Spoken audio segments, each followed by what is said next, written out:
حضرات گرامی، یہ جو محرم الحرام کا مہینہ ہے یہ دو تقویم ہیں ہمارے ہاں۔ ایک کہا جاتا ہے کہ بھائی یہ جنوری کے اندر مہینہ شروع ہوا، یہ وہ غیر اسلامی ہے اور یہ اسلامی ہے۔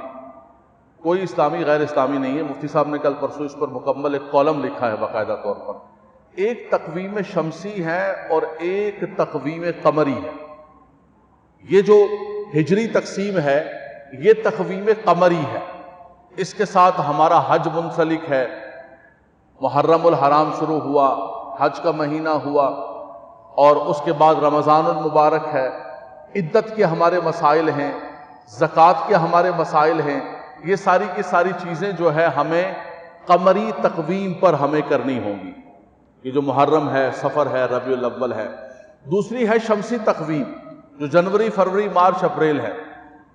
وہ شمس کے ساتھ منسلک ہیں، لیکن شمس کے ساتھ بھی ہماری بہت ساری عبادات ہیں، ہماری نمازیں ہیں۔ طلوع ہے، غروب ہے، چاشت ہے، اشراق ہے، دہوائے کبریٰ ہے، اس کا تعلق شمسی تقویم کے ساتھ ہے، سورج کے ساتھ ہے۔ تو سورج بھی رب تبارک و تعالیٰ کا، چاند بھی رب تبارک و تعالیٰ۔ قمری تقویم ہو یا شمسی تقویم ہو، لیکن یہ جو ہجری تقویم ہے اور یہ جو محرم الحرام قمری تقویم ہے، اس کے ساتھ ہماری عبادات منسلک ہے۔ اس اعتبار سے ہم اس کو فالو کرتے ہیں اور اس کے ساتھ سلسلہ ہے۔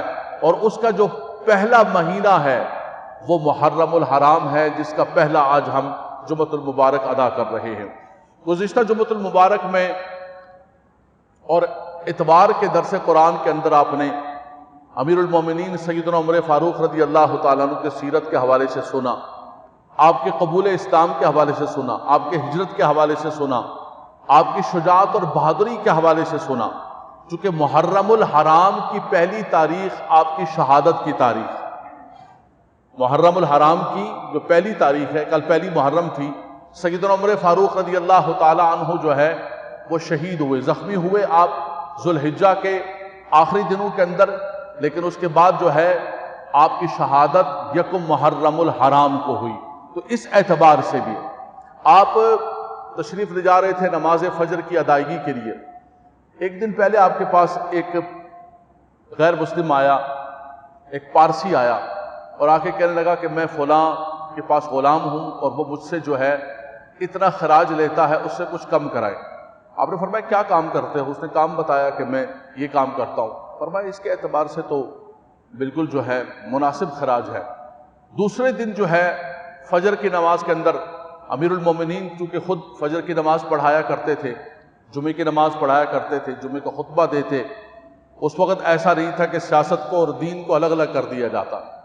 اس وقت ایسا نہیں تھا کہ امیر المومنین منتخب کرنے کے لیے کسی فاسق و فاجر کو کہ بھئی کیسا بھی ہے، کالا چور بھی ہے، اس کو منسلک کریں، چونکہ یہ ایک الگ کام ہے۔ یہ بعد میں آ کر انگریز نے ایک کانسیپٹ دیا کہ بھائی دین کو اور محراب و منبر کو جدا کر دو۔ اقبال نے کہا کہ جدا ہوتی سیاست سے تو رہ جاتی ہے چنگیزی۔ کیا رہ جاتی ہے؟ اقبال نے کہا، اقبال کی زبان کے اندر وہ چنگیزیت آج ہم بھگت رہے ہیں۔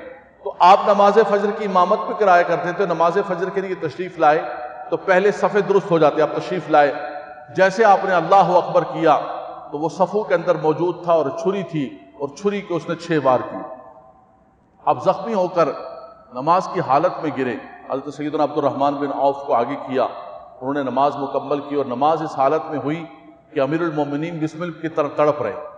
آپ کو اٹھا کے گھر لے جایا گیا۔ آپ نے فرمایا مجھے اپنے صاحبزادے عبداللہ سے کہا کہ مجھے زمین پر رکھ دو، اور زمین پر رکھ کے میرا منہ قبلے کی طرف کر دو، میں انہی زخموں میں اللہ کی بارگاہ میں سجدہ کرنا چاہتا ہوں۔ ہمیں ہلکا سا بخار آ جاتا ہے، کہیں پھوڑا پھلسی نکل آ جاتی ہے، نماز کی چھٹی، بیمار ہوں میں۔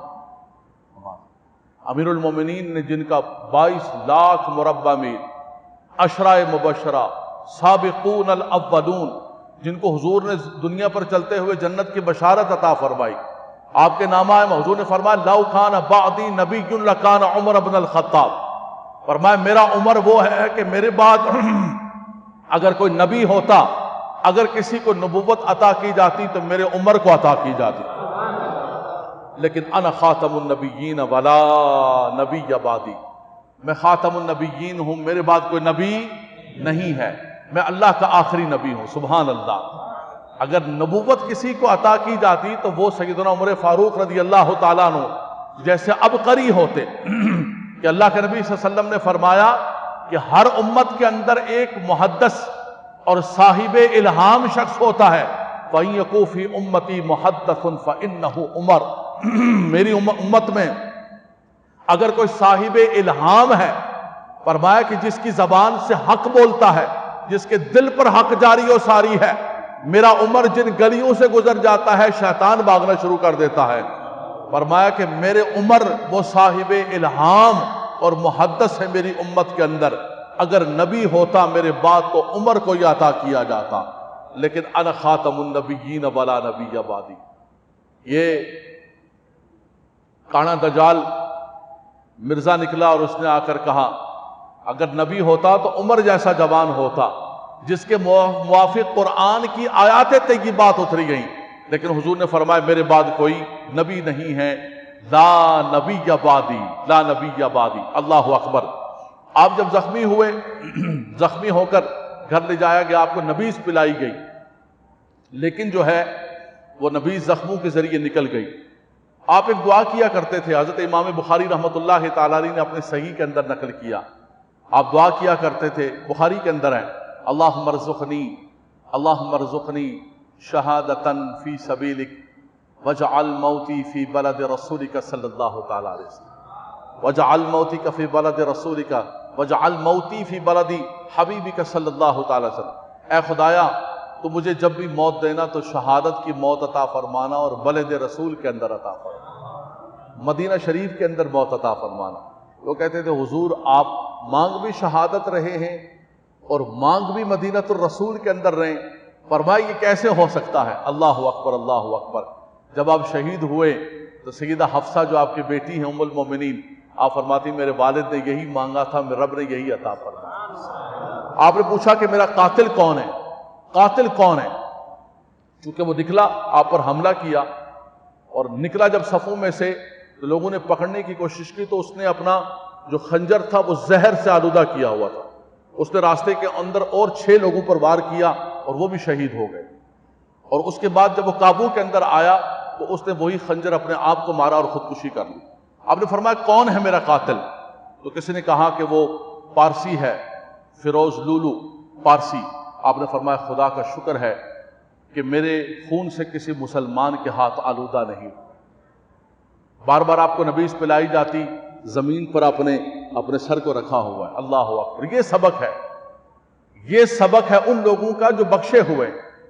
میں اور آپ جو ہے جن کے پلے کچھ بھی نہیں ہے، ہمیں نمازوں کی پرواہ نہیں ہے، بلکہ ہمارے ہاں تو نماز کوئی ثانوی، دوسرے، تیسرے، مسجدیں، نمازیں، محراب و ممبر، علماء، علم، قرآن، یہ تو ہمارے ہاں اور بہت سارے ہمارے دھندے، ہم نے اور بہت سارے دھندوں کو اولیت و فوقیت دی ہوئی ہے۔ ہمارے ہاں تو نماز کی، عبادت کی، دین کی، قرآن کی، اس کی حیثیت تو بہت دور جا کر ہے۔ ان بابوں نے ہمیں ان چکروں کے اندر پھنسا کے رکھا ہوا ہے، اور جی نمازیں ہوتی رہتی ہیں، نمازیں پڑھتے رہتے ہیں جی، ہماری نمازیں مکے مدینے میں ہوتی ہیں، ہماری نمازیں وہاں ہوتی ہیں۔ سیدنا عمر فاروق کی نماز تو نہیں کہیں ہوئی، وہ تو زخمی حالت کے اندر سجدے کے اندر گرے ہوئے۔ شہنشاہ اور تاجدار کربلا حضرت امام حسین، محرم کا مہینہ ہے، انہوں نے نہیں کہا کہ بھئی نمازیں اس وقت مشکل کے اندر پھنسے ہوئے ہیں، آپ کربلا کے میدان کے اندر بھی اذانیں دے رہے۔ یزیدیوں نے جب زخمی کیا تو اس وقت بھی آپ نماز ادا کر رہے ہیں۔ تو سب نے یہ سبق دیا۔ سیدنا عثمان غنی رضی اللہ تعالیٰ کا آپ نے سنا، قرآن کی تلاوت کر رہے تھے، ہاتھ کے اندر قرآن تھا۔ سیدنا عمر فاروق جو ہے وہ سجدے میں ہیں، کربلا کے میدان میں امام حسین سجدے میں ہیں، اور آج ہم صحت و سلامتی کے ساتھ جو ہے ان سجدوں کو ہم نے چھوڑ کے رکھا ہوا ہے۔ وہ ایک سجدہ جسے تو گراں سمجھتا ہے، 1000 سجدوں سے دیتا ہے آدمی کو آزاد۔ فرمایا کہ انسان کو 1000 سجدوں سے آزادی ملتی ہے اگر ایک اللہ کی بارگاہ کے اندر سجدہ کر لے۔ اگر تو رب تبارک و تعالیٰ کی بارگاہ میں مسجود ہو جائے تو 100 جگہوں پر 10 جگہوں پر سجدے نہیں کرنے پڑیں گے۔ یہ سجدہ مقبول نہیں ہے تو پھر ہر جگہ سجدہ کرنا پڑتا ہے، ہر جگہ سجدہ، سجدے پہ سجدہ، ادھر جھکو ادھر جھکو، فلاں کرو۔ تو آپ نے اپنے بیٹے عبداللہ بن عمر کو بھیجا، کہا کہ جائیے سیدہ عائشہ صدیقہ رضی اللہ تعالی عنہا کی بارگاہ کے اندر اور عرض کریں کہ میں اپنے ساتھیوں کے پاس جانا چاہتا ہوں، مجھے جگہ عطا فرما دیں۔ چونکہ نبی کریم صلی اللہ علیہ وسلم کا جو مزار اقدس ہے وہ ام المومنین سیدہ عائشہ رضی اللہ تعالی عنہا کے حجرے کے اندر ہے، سبحان اللہ۔ تو آپ نے فرمایا کہ میرے حجرے کے اندر میرے سرتاج آرام کر رہے تھے، پھر میرے والد گرامی کی وہیں پر قبر بنی، اس کے بعد میں نے تیسری جگہ اپنے لیے رکھی ہوئی تھی کہ میرے بابا جان بھی وہیں، میرے سرتاج بھی وہیں۔ فرمایا کہ آپ فرماتے ہیں تو میں آپ کو ترجیح دیتی ہوں اپنی ذات کے اوپر، اور یہ جگہ میں آپ کو دیتی ہوں، سبحان اللہ۔ واپس تشریف لے کے حضرت عبداللہ بن کہا، کیا کہا انہوں نے؟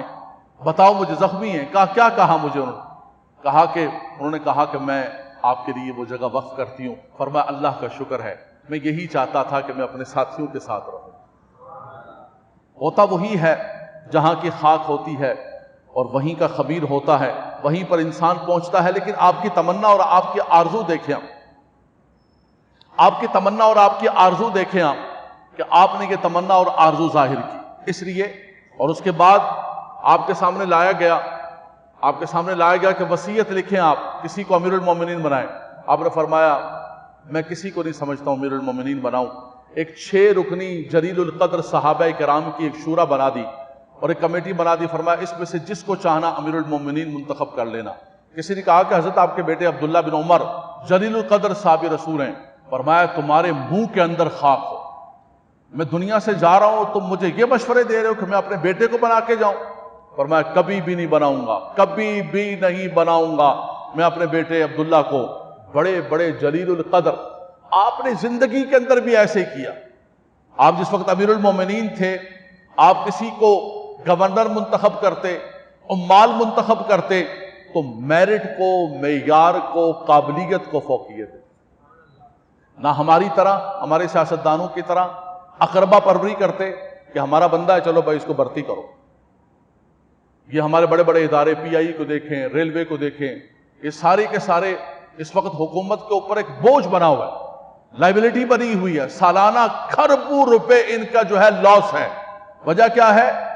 اس وجہ کو دیکھیں کہ وہ پی آئی اے جس نے دنیا کی بڑی بڑی ایئر لائنز کو کھڑا کیا، ایمرٹس کو کھڑا کیا، ان کو چلنا سکھایا کہ کیسے ایئر لائن چلائی جاتی ہے، وہ آج اربوں کھربوں روپے جو ہے وہ سالانہ لاس کر رہا ہے۔ دنیا کی ساری کوانٹٹی اٹھا کر دیکھ لے کہ ایک جہاز پر کتنا کرو چاہیے، ایک ایئر لائن کو چلانے کے لیے کتنا عملہ چاہیے، اور ہمارے پی آئی اے کو اٹھا کر دیکھ لیں، ان کی تنخواہیں، فیسلٹیز اٹھا کر دیکھ لیں کیا دیا جا رہا ہے۔ ہر حکومت آتی ہے اپنے لاڈلوں کو بھرتی کرتی ہے۔ پی آئی اے کا حال دیکھیں، اسٹیل بل کا حال دیکھیں، تو اقربا پروری نے تباہ و برباد کر دیا میرے ملک کو۔ اس کے بعد ڈاکٹروں کی ڈگریاں جعلی، پائلٹوں کی ڈگریاں جعلی، ہر دوسرے بندے کی ڈگریاں بھی بک رہی ہیں، سیٹیں بھی بک رہی ہیں، تبادلے بھی بک رہے ہیں۔ کل پرسوں ایک نوجوان میرے پاس آیا، کہنے لگا جی اچھا یہ بتائیں وہ ٹھیک نہیں ہے تو کون ٹھیک ہے؟ ہم نے کب کہا وہ ٹھیک؟ کوئی ٹھیک نہیں ہے، نہ کوئی ڈکٹیٹر ٹھیک ہے، نہ یہ سارے کے سارے ٹھیک ہیں۔ آپ ان کی بات نہ کریں، ادھر ادھر کی نہ بات کر، یہ بتا قافلہ کیوں لوٹا؟ آپ بتائیے کہ آپ نے 3.5 سال کے اندر کیا کیا؟ آپ تو کہہ رہے تھے کہ ہمارے پاس ٹیم ہے، تباہی پھیر کے رکھ دیں گے اور ایسا سسٹم ہو جائے گا، 1 کروڑ نوکریاں ہوں گی۔ یہ ہم آئی ایم ایف کے اوپر جو ہے نا ماریں گے، منہ کے اوپر، نہ منہ کے اوپر مارا، نہ نوکریاں ملی، نہ کچھ ہوا، بلکہ پاکستان کو 22,000 ارب کا قرض چڑھا کے 3.5 سال کے اندر واپس تشریف لے گئے۔ روئے زمین پر 1 روپیہ جس کا نہیں لگا۔ تو سیدنا عمر فاروق رضی اللہ تعالیٰ عنہ ریاست مدینہ کا نام بیچنا اور مذہب کا ٹچ دے، اسلامی ٹچ دے، تھوڑا سا بے وقوف بنانے کے لیے ان کو تھوڑا سا اسلامی نام لیں۔ ننگے پیر مدینے کے اندر جانے سے کچھ نہیں ہوتا ہے۔ جنہوں نے مدینے کی ریاست کو کھڑا کیا ہے، کام کیا، ان کو بھی جا کے پڑھ لیتے ذرا کہ انہوں نے اقربا پروری نہیں کی، قابلیت کو، فوقیت کو منتخب کیا۔ سیدنا عمر فاروق رضی اللہ تعالیٰ عنہ نے قضات کا ایک نظام قائم کیا، قاضی منتخب کیے، ان کے امتحانات لیے۔ ہر شخص کو فتویٰ دینے کی اجازت نہیں تھی۔ یہاں یہ ہے کہ کوئی پڑھا لکھا نہیں ہے، وہ بھی دین پر بیٹھ کے گفتگو کر رہا ہے۔ فرمایا جو اہل ہوگا وہ فتویٰ دے گا۔ عبداللہ بن مسعود فرمایا یہ مفتی ہیں ہمارے، یہ فلاں یہ فلاں ہیں، جس کا جو شعبہ ہے، جس کا جو ڈپارٹمنٹ ہے، اللہ نے آپ کو وہ چیز عطا فرمائی ہوئی تھی کہ آپ نے اس کے مطابق کام کیا، نہری نظام کو قائم کیا، آپ نے فوج کا نظام قائم کیا، آپ نے بیت المال کو قائم کیا، اور پھر ایسا بیت المال آیا جب انسان امین ہو تو اللہ کی مدد ہوتی ہے۔ قیصر و کسریٰ جب فتح ہوتا ہے تو قیصر و کسریٰ کے فتح ہونے کے بعد خزانوں کے اتنے انبار لگ گئے کہ دینے والے عمر بانٹ رہے تھے، لینے والا کوئی موجود نہیں تھا۔ کہ حضور ہمیں نہیں چاہیے۔ سیدنا عثمان غنی رضی اللہ تعالیٰ عنہ نے حضرت عبداللہ بن مسعود کو پیغام بھیجا کہ بچیاں ہیں، آپ کی بیت المال سے کچھ لگا دوں، آپ کا وضع ہو رہا ہے، ضرورت نہیں، ضرورت نہیں۔ آج اگر 1 کروڑ روپے بھی اکاؤنٹ میں پڑے ہونا، کہا حضور کا ہدیہ بھجوائیں، بولا ہاں سبحان اللہ، اس سے اچھی اور کیا بات، اس سے اچھی اور کیا بات، بھجوا حل بھی مزید، حل بھی مزید اور بھیج۔ فرمایا نہیں، ضرورت نہیں ہے، بچیوں کو ہم نے سورہ واقعہ سکھائی ہوئی ہے، وہ سورہ واقعہ پڑھتی ہیں، اللہ کبھی بھی ہمیں فاقے کے اندر نہیں رکھے گا۔ ایمان دیکھیں آپ، اللہ اکبر۔ لینے والے نہیں تھے اور دینے والے کہہ رہے تھے لے رہے ہیں، اللہ اکبر۔ ایران جب فتح ہوا، قیصر و Kisra, Roman umpire, Persian umpire جب فتح ہوئی تو وہاں سے ایک شہزادی جو ہے غلام بن کر آئی، شہربانو۔ تو سیدنا عمر فاروق رضی اللہ تعالیٰ نے فرمایا یہ شہزادی غلام بن کر آئی ہے، یہ شہزادی تو کسی شہزادے کے لیے چاہیے، یہ شہزادی ہے، خاندانی طور پر بادشاہ کی بیٹی ہے، فرمایا اس کے لیے تو اسی طرح کا آدمی چاہیے۔ حضرت امام حسین رضی اللہ تعالیٰ سے نکاح کر دی۔ یہ جو آپ کی اولاد ہے شہربانوں سے، جو کربلا کے میدان کے اندر امام پاک کے ساتھ تھی، یہ حضرت سیدنا عمر فاروق رضی اللہ تعالیٰ نے تحفہ عطا فرمایا۔ تو آپ نے دیکھا کہ انبار لگ گئے، بیت المال کو آپ نے قائم کیا، آپ نے یتیموں کے لیے وظائف رکھے، یہاں تک کہ ذمیوں کا آپ نے وہ نظام قائم کیا کہ کئی علاقے ایسے تھے غیر مسلموں کے، وہ کہتے تھے کہ ہمیں بھی اپنی ریاست کے اندر لے لیں۔ آپ ایک جا رہے تھے ایک علاقے کے اندر، ایک بوڑھے کو دیکھا غیر مسلم کو، وہ کام کر رہا ہے بڑی عمر کے اندر۔ کہا کیوں کام کر رہے ہو اس عمر کے اندر، یہ آرام کرنے کی تمہاری عمر ہے؟ کہا کہ مجھے ذمہ بھرنا ہے، ٹیکس بھرنا ہے۔ اور میں ٹیکس بھرنا ہے، اس دن سے آرڈر جاری کر دیا، کوئی بوڑھا غیر مسلم ٹیکس نہیں بھرے گا۔ فرمایا اس نے اپنی جوانی ہماری ریاست کو دے دی، آج بڑھاپے کے اندر پھر وہ اپنی کمر کو جھکا کر، کیا بات ہے عمر، تیرے عدل پر، تیرے عدل پر قربان جائیں۔ اللہ اکبر، اللہ اکبر۔ آپ کے زمانے کے اندر قحط سالی ہو گئی، بارش بند ہوگی، لوگوں کو لے کر باہر نکلے، باہر نکل کے دعا کرنے لگے، اے عمر دعا کیجیے اللہ کی بارگاہ کے اندر۔ میرے بھائی اللہ دعا سنتا ہے، اللہ سے مانگو، کوئی وسیلے بیچ میں نہ لے کر آؤ، تم ادھر سے وسیلے ادھر سے وسیلے، کیا ضرورت ہے ان وسیلوں کی؟ اللہ دیتا ہے، اللہ دینے والا ہے، اللہ دینے والا ہے۔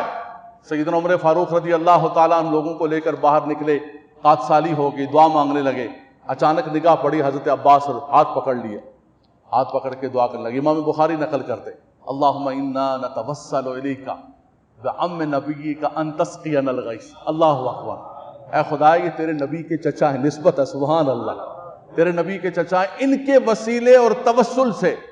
اے عمر یہ توسل کیا ہے؟ میرے آج 1400 سال کے بعد لوگ بچوں کو کہہ رہے ہوتے ہیں کہ یہ وسیلے کہاں سے لے کر آ گئے، توسل کہاں سے لے کر آ گئے ہو، تم نے نیا دین بنا لیا ہے۔ ارے عمر کے تو سامنے قرآن اترا ہے، ان کے تو ساتھ جو ہے جبریل علیہ السلام انسانی صورت کے اندر بیٹھے ہوتے تھے، وہ بھی کہتے ہیں کہ دیتا تو رب تبارک و تعالی ہے، دینے والی ذات تو اللہ کی ہے، سب کچھ اس کے دست قدرت میں ہے، لیکن دیتا ہے مصطفیٰ کریم کے وسیلے سے۔ کسی نے سیدنا عمر فاروق رضی اللہ تعالیٰ سے کہا کہ حضور اللہ نے آپ کو بڑا مقام عطا فرمایا، آپ کی اتنی بڑی سلطنت، اللہ اکبر اللہ اکبر۔ آپ نے فرمایا کہ میں وہی خطاب کا بیٹا ہوں کہ خطاب مجھے میرا والد 8 اونٹ 10 اونٹ دے کر بیچتا تھا، مجھ سے وہ قابو نہیں آتے تھے۔ فرمایا یہ اتنی بڑی 22 لاکھ مربع میل، وہاں سے عرب سے لے کر یہ مکران تک، سیستان تک، یہ ایران تک، یہ یہاں تک آپ کی حکومت اور آپ کی سلطنت، آج یہ اتنی ملکیاں نہیں سنبھالی جا رہی ہیں۔ فرمایا یہ کیسے سنبھالتے ہیں؟ فرمایا جب سے غلامی مصطفیٰ کا پٹا پہنا ہے اللہ نے ہر چیز کو مسخر کر دیا۔ فرمایا کہ جب انسان رب تبارک و تعالیٰ کا ہو جاتا ہے، من کان للہ کان اللہ لہ، پھر ہر چیز اس کے تابع ہو جاتی ہے۔ آپ بیٹھے ہوئے جمعے کے خطبہ ارشاد فرما رہے ہیں، جمعے کے خطبہ دیتے دیتے اچانک آپ فرماتے یا ساریہ یا ساریہ یا ساریۃ الجبل، پھر 3 مرتبہ کا خطبہ دینا شروع کر دیا۔ نماز کے بعد پوچھا کہ حضور ساریہ تو وہ آذربائیجان ایران کے ساتھ لڑ رہے پہاڑوں کے اوپر، آپ یہاں خطبہ ارشاد فرما رہے ہیں، فرمایا میں خطبے کے لیے کھڑا ہوا، ہائے ہائے ہائے ہائے، اچانک میں نے نگاہ اٹھائی تو میری نگاہ جا کر وہاں پر پہنچ گئی، میرا لشکر لڑ رہا ہے، میں نے دیکھا کہ دشمن پیچھے سے حملہ کر رہا ہے، دے تو رہا تھا میں جمعے کا خطبہ، یہ ہے امیر المومنین، نگاہیں کہاں تک ہیں اور اپنی فوج پر نگاہیں، فرمایا دے تو میں خطبہ رہا تھا لیکن مجھ سے برداشت نہیں ہوا، میں نے خطبے کو روک کر آواز دی کہ ساریہ پہاڑ کی طرف توجہ کرو، پہاڑ کی طرف توجہ کرو، پیچھے سے لشکر آ رہا ہے۔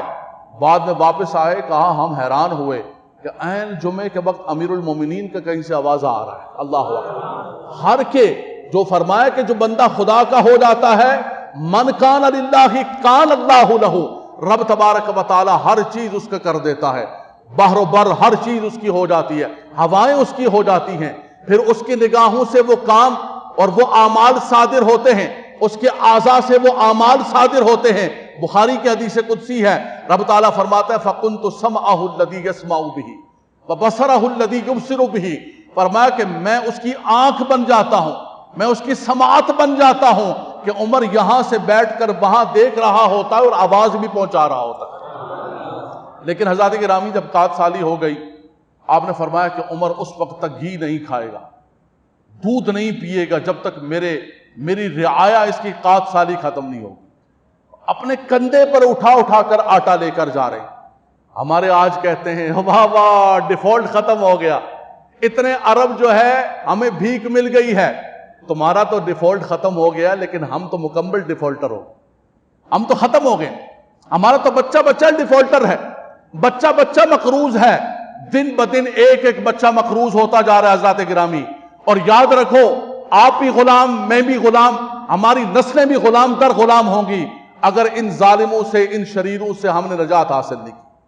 مسئلہ کیا ہوتا ہے، جب بھی گفتگو کی جاتی ہے کہا جاتا ہے نہیں وہ بندہ کیا اچھا ہے، وہ بندہ کیا اچھا ہے، اچھا وہ تہاڈا بندہ اچھا ہے، او جی ساڈا، ارے خدا کے بندے کون ہمارا بندہ اور کون آپ کا بندہ؟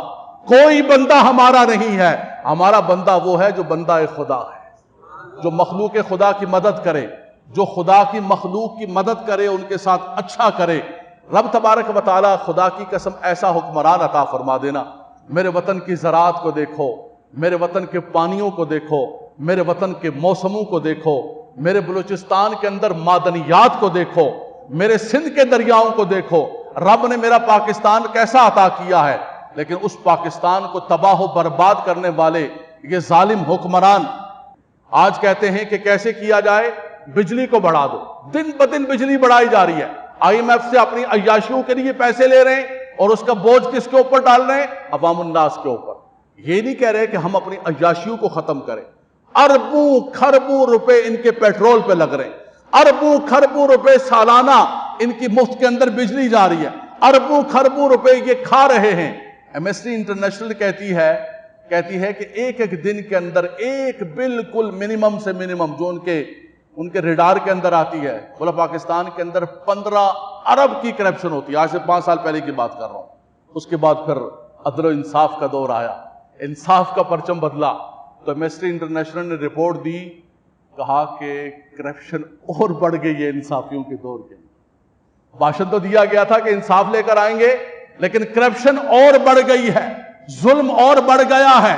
پاکستان کا قرضہ اور 22,000 ارب چھوڑ کر جو ہے وہ تشریف لے گئے اور روئے زمین پر کہیں نہیں لگا ہوا، لیکن ہم ناچ رہے ہیں اٹھا کے پرچم، زندہ آباد مرد آباد، میرا قائد زندہ آباد، تیرا قائد مرد آباد۔ یہ صحیح چلتا رہے گا۔ اگر بدلنا ہے تو میرا رب کہتا ہے ان اللہ لا یغیر ما بقوم حتی یغیر ما بانفسہم، فرمایا اللہ تعالیٰ اس قوم کی حالت کبھی بھی نہیں بدلتا ہے۔ یا اللہ تو ہماری حالات بدل دے، فرمایا نہیں، لا یغیر ما بقوم، لا یغیر ما بقوم حتی یغیر ما بانفسہم، فرمایا خدا اس قوم کی حالت نے آج تک نہیں بدلا، نہ ہو جس کو خود اپنی حالت کے بدلنے کا، جو خود اپنی حالت نہیں بدلنا چاہتا تو کبھی بھی نہیں بدل سکتے ہیں۔ رب تبارک و تعالی ہمیں کوشش کرنی چاہیے، آواز بلند کرنی چاہیے۔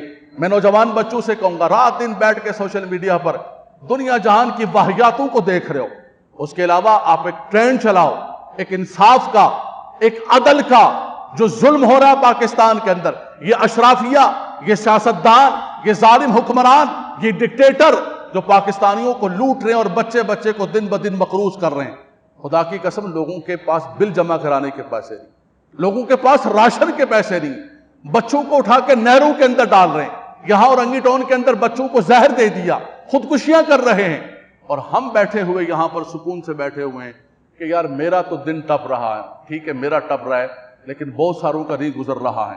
تو اگر چاہیں تو سیدنا عمر فاروق رضی اللہ تعالیٰ نے، قحط بھی آیا، مشکلات بھی آئیں، لیکن آپ نے حالات کو بہتر کر دیا، لیکن کہا کہ عمر نہیں کھائے گا، جب تک میری رعایا نہیں کھائے گی عمر نہیں کھائے گا۔